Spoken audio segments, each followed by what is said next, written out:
Hello everyone, সকলকে আমার YouTube channel knowledge bank টুকেতে স্বাগত। আজকে আমি ক্লাস সিক্সের রায় মার্টিন অর্থাৎ প্রশ্নবিচিত্রার পরিবেশ ও বিজ্ঞান পেজ 207 নম্বর সেট অর্থাৎ 7 নম্বর স্কুল। পেজ হচ্ছে 200। স্কুলের নাম হচ্ছে হলদেবাড়ি হাই স্কুল। এই স্কুলের পরিবেশ ও বিজ্ঞান থেকে যতগুলো কোশ্চেন আছে সমস্ত কোশ্চেনের অ্যান্সার আমি এই ভিডিও আলোচনা করব। ঠিক আছে? এবং আমার হোয়াটসঅ্যাপ নাম্বার হচ্ছে 8145150357। এই নম্বরে তোমরা আমার সঙ্গে যোগাযোগ করতে পারো। ঠিক আছে? আমি একটা হোয়াটসঅ্যাপ গ্রুপ খুলবো। তো তোমরা আমার এই হোয়াটসঅ্যাপ নাম্বারে নিজের নাম, স্কুলের নাম এবং ক্লাস সিক্স লিখবে, তাহলে আমি সেটা একটা গ্রুপ তৈরি করছি, সেই গ্রুপে তোমাকে অ্যাড করব। ঠিক আছে?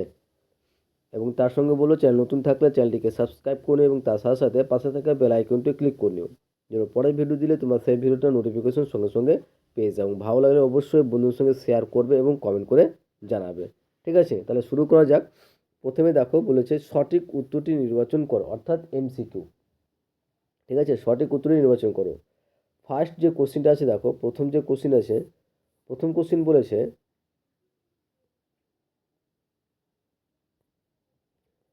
যে সবুজ উদ্ভিদ খাবার তৈরি করার সময় ত্যাগ করে। সবুজ উদ্ভিদ খাবার তৈরির সময় ত্যাগ করে কি? অ্যান্সার হবে অপশন এ, O2।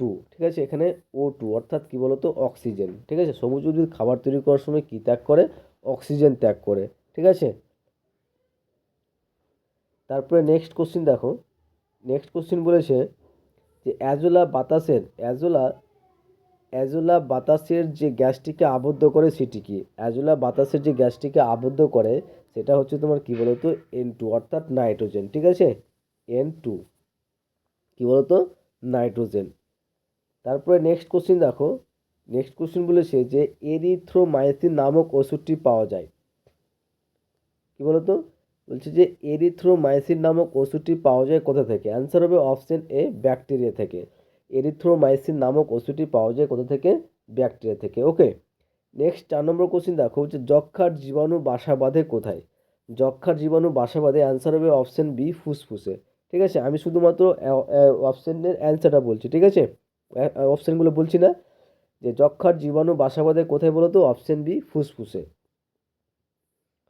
তারপরে নেক্সট 5 নম্বর দেখো, যে পরাচুনকে কলিচুনের পরিবর্তন একটি কি পরিবর্তন? অ্যান্সার হবে অপশন বি, রাসায়নিক পরিবর্তন। কি বলতো? রাসায়নিক পরিবর্তন।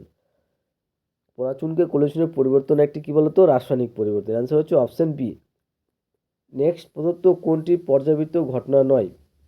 নিচে যে অপশনগুলো দেওয়া আছে যে সেগুলোর মধ্যে কোনটি পর্যাবৃত্ত ঘটনা নয়? একটা হচ্ছে হঠাৎ বন্যা হওয়া, পূর্ণিমা, ঋতু পরিবর্তন, জোয়ার ভাটা। দেখো হঠাৎ বন্যা হওয়াটা পর্যাবৃত্ত ঘটনাটা কি? যে পর্যাবৃত্ত ঘটনা হচ্ছে যে ঘটনাটা একই একটা নির্দিষ্ট সময় বরাবর অন্তত ঘুরতে থাকে, সেটা হচ্ছে পর্যাবৃত্ত ঘটনা। এখানে হচ্ছে হঠাৎ বন্যা হওয়া, বন্যাটা কখন হবে কোনো গ্যারান্টি আছে কি? গ্যারান্টি নেই। আজকে হতে পারে, কালকে হতে পারে, পরশু নাও হতে পারে। কিন্তু দেখো পূর্ণিমা কিন্তু একটা নির্দিষ্ট বছর বা নির্দিষ্ট সময় অন্তর অন্তর আসে। ঋতু পরিবর্তন একটা নির্দিষ্ট সময় সময় আসে। জোয়ার ভাটাও কিন্তু একটা নির্দিষ্ট সময় সময় হয়। তাহলে এখানে যে পর্যাবৃত্ত ঘটনা হয় সেটা হচ্ছে অ্যান্সার অপশন এ, হঠাৎ বন্যা হওয়া। ঠিক আছে? তাহলে হঠাৎ বন্যা হওয়া একটি কি বলতো, পর্যাবৃত্ত ঘটনা নয়। তারপরে নেক্সট 7 নম্বর বলছে চাল ফুটে ভাত হওয়া হলো এক প্রকার। চাল ফুটে ভাত হলো এক প্রকার, অ্যান্সার হবে অপশন এ, একমুখী ঘটনা। ঠিক আছে? চাল ফুটে ভাত হলো এক প্রকার একমুখী ঘটনা। কারণ পর্যাবৃত্ত ঘটনা প্রাকৃতিক ঘটনা এবং অনুপ্রেরিত ঘটনা। ঠিক আছে? নেক্সট, যে কার্বারিল একটি কি? অ্যান্সার হবে অপশন বি, কীটনাশক। কার্বারিল হলো একটি কীটনাশক। নেক্সট, তরল ধাতু কি? তরল ধাতু হলো অপশন বি, পারদ। পারদ হলো একটি কি বলতো, তরল ধাতু। পারদ হলো একটি তরল ধাতু। ঠিক আছে? তারপরে নেক্সট, বেরিলিয়ামের চিহ্ন বলেছে, বেরিলিয়ামের চিহ্ন কি? অ্যান্সার হবে অপশন এ, বিই। বেরিলিয়ামের চিহ্ন হচ্ছে বিই। তারপর নেক্সট কোশ্চিন 11 নম্বর বলেছে যে কোন পদ্ধতিতে লবণ জলের মিশ্রণ থেকে লবণকে পৃথক করা যায়? এখানে অ্যান্সার হবে অপশন বি, কেলাসন পদ্ধতি। ঠিক আছে? যদি অপশন বাষ্পীভূতন থাকতো তাহলে বাষ্পীভূতন দিতাম। ঠিক আছে? কিন্তু এখানে যেহেতু অপশন কেলাসন আছে, তাই কেলাসন পদ্ধতিতে লবণ জলের মিশ্রণ থেকে লবণকে পৃথক করা যায়। তারপরে নেক্সট 12 নম্বর কোশ্চিন বলছে অধাতু কিন্তু তাপের সুপরিবাহী পদার্থের উদাহরণ হলো। অ্যান্সার হবে অপশন ডি, গ্রাফাইট। কি বলতো? গ্রাফাইট। অধাতু কিন্তু তাপের সুপরিবাহী, অধাতু কিন্তু তাপের সুপরিবাহী পদার্থের উদাহরণ হলো সেটা হচ্ছে গ্রাফাইট। অ্যান্সার হচ্ছে অপশন ডি। এগুলো আমাদের এমসিকিউ অর্থাৎ সঠিক উত্তর নির্বাচন করো। এবার আসছি আমরা শূন্যস্থান পূরণ করো।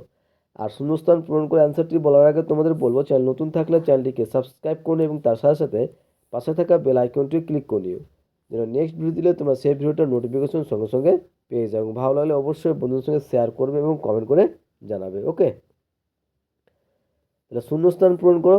বলছে 1 নম্বর যে কড লিভার তেলে পাওয়া যায় ভিটামিন ড্যাশ। অ্যান্সার হবে এ ও ডি। ঠিক আছে, এ ও ডি ভিটামিন। কারণ কড লিভার তেলে দুটো ভিটামিন পাওয়া যায়, একটা এও পাওয়া যায় এবং ভিটামিন ডিও পাওয়া যায়। অ্যান্সার হবে এ ও ডি। নেক্সট কোশ্চিন দেখো যে সিল্ক পাওয়া যায় ড্যাশ থেকে। অ্যান্সার হবে রেশম মদ থেকে বা গুটি পোকা লিখতে পারো। যে তাহলে সিল্ক পাওয়া যায় কোথা থেকে? রেশম মদ বা গুটি পোকা থেকে। নেক্সট পিঁপড়ের মিথজীবী প্রাণী হলো, পিঁপড়ের মিথজীবী প্রাণী হলো ড্যাশ। অ্যান্সার হবে জাপ পোকা। জাপ পোকা হলো পিঁপড়ের মিথজীবী প্রাণী। নেক্সট যে শুয়োপোকা থেকে প্রজাপতি হওয়া একটি ড্যাশ ঘটনা। অ্যান্সার হবে পর্যাবৃত্ত ঘটনা। শুয়োপোকা থেকে প্রজাপতি হওয়া একটি ড্যাশ ঘটনা। অ্যান্সার হবে পর্যাবৃত্ত ঘটনা। শুয়োপোকা থেকে প্রজাপতি হওয়া একটি পর্যাবৃত্ত ঘটনা। নেক্সট ফসফিনের সংকেত হলো, ফসফিনের সংকেতটা কি হবে? অ্যান্সার হবে পিএইচ3। কি বলতো? পিএইচ আর নিচে 3 হবে, পিএইচ3। এটা হচ্ছে ফসফিনের সংকেত।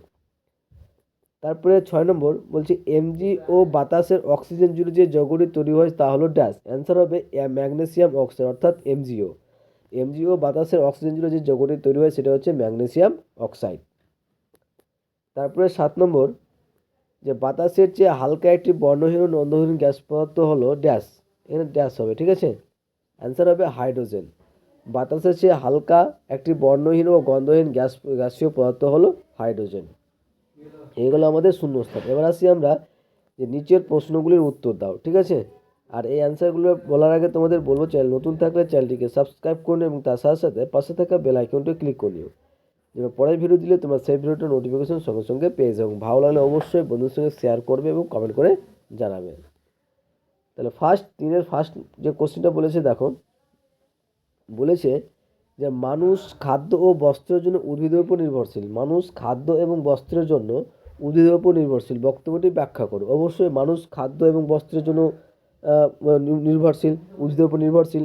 কারণ দেখো খাদ্য হিসেবে কি দেখো যে মানুষ তার বেঁচে থাকার জন্য প্রয়োজনীয় চাল ডাল সবজি ফলমূল সরাসরি উদ্ভিদ থেকে পায়। এইভাবেই কিন্তু আমরা গাছের উপর নির্ভর করছি, কারণ চাল ডাল সবজি ফলমূল সরাসরি আমরা উদ্ভিদ থেকে পাই। এবং বস্ত্রের জন্য দেখো পোশাক তৈরির মূল উপাদান যেমন তুলা এবং পাট উদ্ভিদ থেকে পাওয়া যায়। আর এসব জিনিস কিন্তু পোশাক কার্পাস এবং পাট থেকে তৈরি হয়, ঠিক আছে। তারপরে নেক্সট কোশ্চেন দেখো,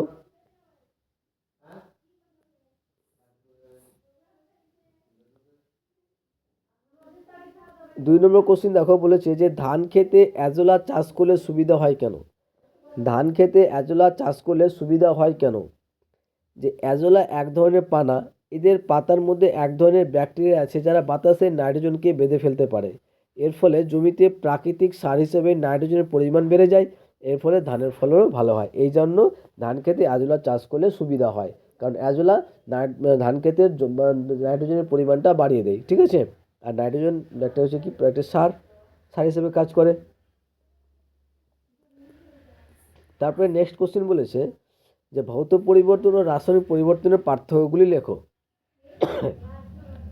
ভৌত পরিবর্তন ও রাসায়নিক পরিবর্তনের পার্থক্য।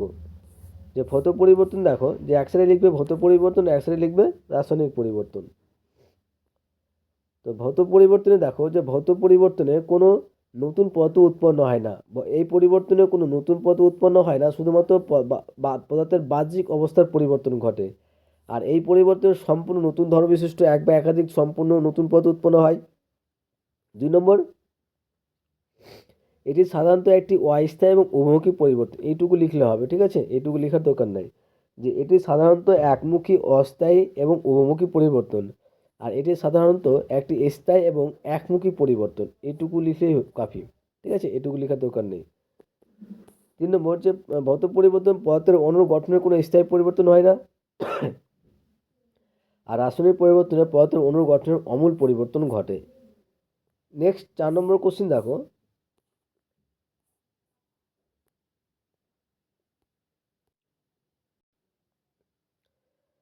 4 নম্বর কোশ্চেন বলেছে যে দুটি পাত্রে সমান ভরের ক্যালসিয়াম কার্বনেটের টুকরো নেওয়া হলো।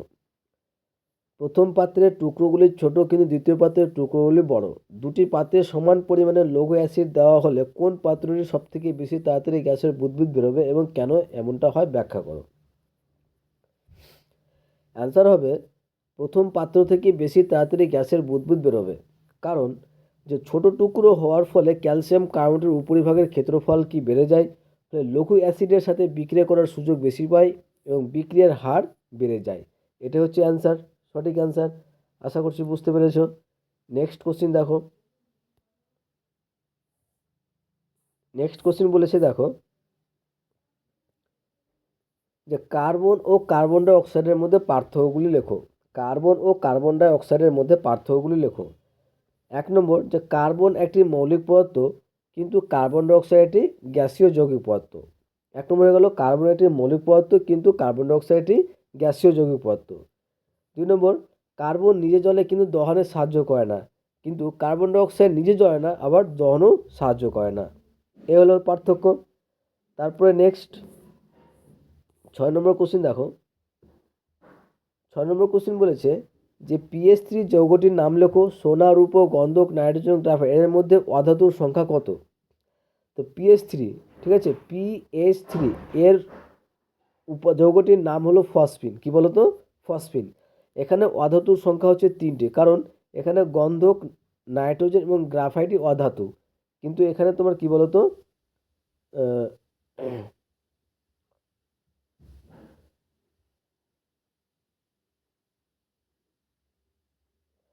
সোনা এবং রূপো এরা কিন্তু অধাতু নয়, ঠিক আছে, তার জন্য এটি হচ্ছে তোমার অধাতু, গন্ধক, নাইট্রোজেন ও গ্রাফাইট।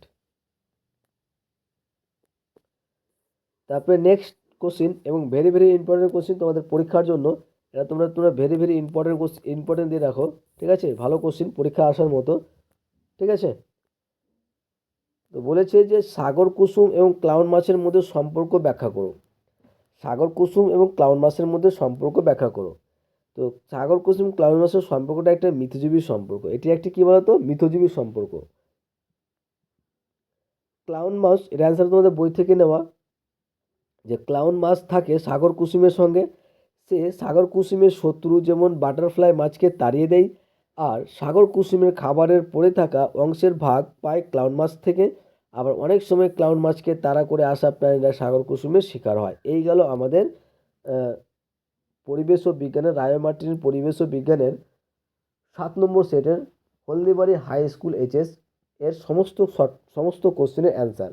আশা করছি তোমাদের ভিডিওটা ভালো লেগেছে। শেষে বলবো তোমাদের চ্যানেল নতুন থাকলে চ্যানেলটিকে সাবস্ক্রাইব করুন এবং তার সাথে সাথে পাশে থাকা বেল আইকনটিও ক্লিক করে নিও, যেন পরের ভিডিও দিলে তোমরা সেই ভিডিওটা নোটিফিকেশন সঙ্গে সঙ্গে পেয়ে যাও। এবং ভালো লাগলে অবশ্যই বন্ধুর সঙ্গে শেয়ার করবে এবং কমেন্ট করে জানাবে।